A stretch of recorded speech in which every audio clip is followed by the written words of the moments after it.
We're here today at Gettysburg Battlefield to talk about situational awareness.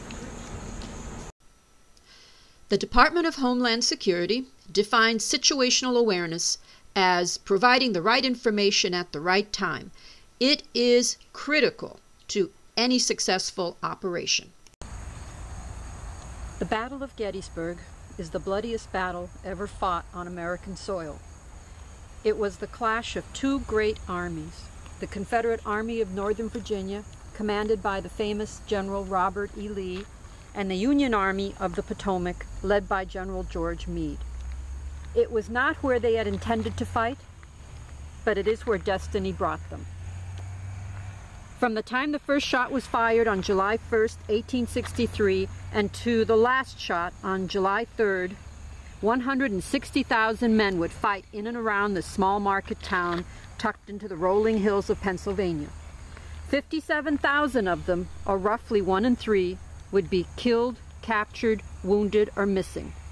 The dead would lay over 25 square miles of ground. In the months leading up to Gettysburg, General Lee had earned a reputation as a brilliant tactician, following a string of victories at places like Fredericksburg and Chancellorsville. He was thought by his men, and probably by himself, to be invincible. General Meade, on the other hand, did not have Lee's reputation, and in fact was not even President Lincoln's first choice to serve as commander of the Army of the Potomac. It is said when an officer arrived from Washington with Meade's change of command orders, Meade's first humble reaction was that he thought he was being arrested. This is the man that assumed command of the Union forces on June 28th, only 3 days before the battle. Yet after 3 days of bloody battle, it was the reluctant General Meade, not the brilliant General Lee, who won. The obvious question is why? While many books have been written on the subject and many opinions expressed, on some key points all agree, and they focus on Lee's lack of situational awareness. Since the start of the Civil War in April 1861, most of the fighting had taken place in the South and the West. However, in the summer of 1863, Lee was intent on bringing the fight to the North. He marched his forces from Maryland and Virginia into Pennsylvania, headed toward Harrisburg and Philadelphia.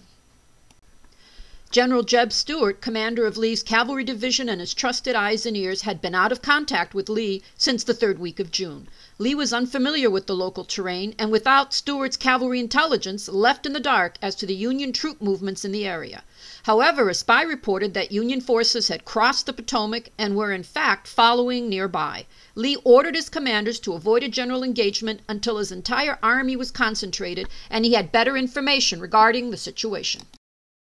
On June 30th, 1863, a Confederate infantry brigade was sent to Gettysburg in search of supplies, especially shoes. However, as they approached, they noticed Union cavalry arriving south of town and left without engaging them. They reported the Union presence to their commanders, who regardless did not believe there was a large Union force in the area.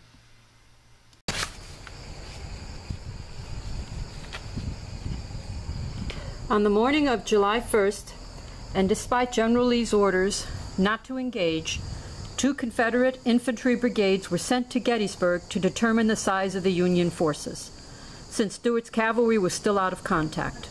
The first shot of the Battle of Gettysburg was fired at this intersection between